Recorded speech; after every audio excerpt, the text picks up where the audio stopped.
नमस्कार, मैं हूं आपके साथ अलीम अतर। अपना बिहार की शुरुआत बड़ी खबर से करेंगे। जूनियर इंजीनियर रिजल्ट पर बड़ा फैसला आया है।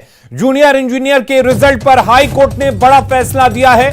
बहाली में 40% आरक्षण को खत्म करने का आदेश हाई कोर्ट ने दिया है। हाई कोर्ट ने दोबारा मेरिट लिस्ट तैयार करने का निर्देश दिया है और नए सिरे से अब काउंसलिंग की प्रक्रिया होगी और नई लिस्ट जारी की जाएगी। हाई कोर्ट ने निर्देश दिया है 2019 में 6,379 पदों के लिए वैकेंसी निकाली गई थी, जिसमें सरकार ने डिप्लोमा छात्रों के लिए 40% का आरक्षण रखा था।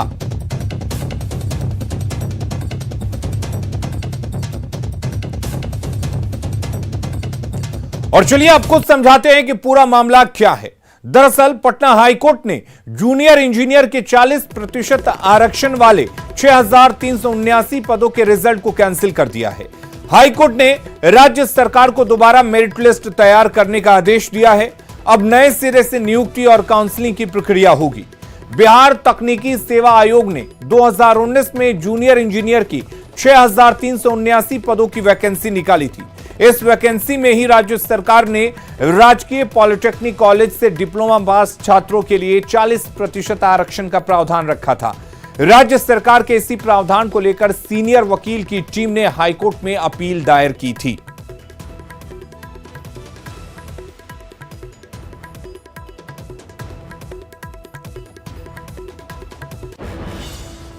और हमारे साथ एडवोकेट प्रत्यूष कुमार जुड़े हुए हैं। प्रत्यूष जी, आपसे जानना चाहेंगे किस तरह से देखा जाए हाई कोर्ट के इस आदेश को और अब राज्य सरकार को आगे क्या कुछ करना होगा? देखिए, हाई कोर्ट में ये फैसला 3 मार्च को रिजर्व किया था। ये वैकेंसी 2019 की है जी। और इसके माध्यम से 6,389 जूनियर इंजीनियरों की बहाली करनी थी 8 डिपार्टमेंट में।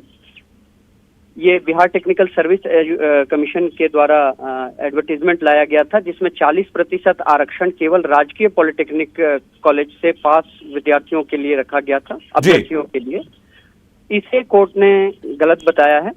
कोर्ट का कहना था, हम लोगों ने कोर्ट को अप्रोच किया था कि ये आर्बिट्ररी है, अनरीजनेबल है, विदाउट एनी बेसिस है और इसे रद्द किया जाए, इसलिए कि राजकीय पॉलिटेक्निक कॉलेज कोई अपने आप में क्लास नहीं फ्रेम करते हैं और सुप्रीम कोर्ट के कई रूलिंग्स हैं जिसमें कि क्लास लेजिस्लेशन को ही अनिवार्य बताया गया, वो भी रीजनेबल बेसिस पे होना चाहिए। तो कोर्ट ने हमारे आर्ग्यूमेंट्स को मान लिया।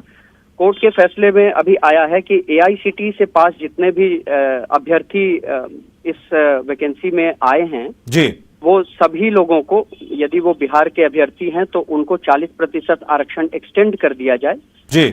और जो इंतरिम आदेश दिया था 6/12/2019 को, जिसके माध्यम से कोर्ट ने कहा था कि आप वैकेंसी को जारी रखिए और अपने रिजल्ट्स को पब्लिश करिए, रिक्रूटमेंट चला सकते हैं, उस आदेश को वापस कर दिया है, उसको निरस्त कर दिया है। तो इसका प्रभाव यह है कि उस की जो मेरिट लिस्ट तैयार हुई थी और जो लोग रिक्रूट हुए थे उस इंतरिम आदेश के अकॉर्डिंग, उनको अब थोड़ा बाहर का रास्ता दिखा दिया गया है। बट वो फिर चूंकि मेरिट लिस्ट को फिर से रिवाइज करने के लिए कोर्ट ने कहा है, तो इसलिए इसको इसी तरीके से इंटरप्रेट करना। प्रत्यूष जी, हम ये जानना चाहेंगे कि मान लीजिए सरकार ने किसी की नियुक्ति कर दी हो, रिक्रूट कर दिया हो, वो जॉब भी कर रहा हो, नौकरी भी कर रहा हो, तो क्या उसे अवैध माना जाएगा? नहीं, अभी तो फिलहाल अवैध शब्द इस्तेमाल करना ठीक नहीं होगा, लेकिन चूंकि कोर्ट के अंतरिम आदेश के आलोक में उनकी नियुक्ति हुई थी, इसलिए वो नियुक्त भी किसी कोर्ट के आदेश के ऊपर हुए थे। उस आदेश में स्पष्ट था कि इस रिट के फैसले का पूरा प्रभाव उनके ऊपर रहेगा और उसी के आलोक में उनकी नियुक्ति प्रभावित हो रही है। यानी कि जो दूसरी रिजल्ट जारी किए जाएंगे, दोबारा से काउंसलिंग की जाएगी, फिर दोबारा से रिजल्ट आएगा, फिर नियुक्ति होगी, तो पुराने जो नियुक्तियां हो चुकी हैं वो भी तो कोर्ट के आदेश पे ही हुई हैं, तो उनका अब क्या होगा? नहीं, लेकिन वो अंतरिम था और उसमें एक प्रोवाइजो लगा हुआ था, कंडीशन लगा हुआ था। कोर्ट नहीं लगाया था कि चूंकि यह याचिका उस समय सुनी जा रही थी, इसलिए अंतरिम आदेश दिया था कोर्ट ने कि इसकी सुनवाई के दौरान रिक्रूटमेंट प्रोसेस को न रोका जाए, क्योंकि रिक्रूटमेंट प्रोसेस इंपॉर्टेंट होता है ज्यादा और हो सकता है याचिका गिर भी सकती थी। ऐसा कोर्ट हमेशा समझ करके चलती है कि किसी रूल को तोड़ा जाना उचित नहीं है। रूल को तोड़ा जाना बहुत रिगरस प्रोसेस होता है, तो रिग्रेस प्रोसेस में हम सफल हुए और चूंकि अंतरिम आदेश से बंधे हुए थे वो अभ्यर्थी जो इस समय या तो ज्वाइन कर चुके हैं या उनको पास घोषित कर दिया गया था, इसलिए वो फिर से अब पुनः काउंसलिंग प्रोसेस में जाएंगे। उन्हें भी 40% आरक्षण का लाभ मिलेगा और शेष बिहार के सभी अभ्यर्थियों को भी 40% का लाभ मिलेगा। ठीक है, चलिए बहुत शुक्रिया प्रत्युष जी आपका तमाम बातचीत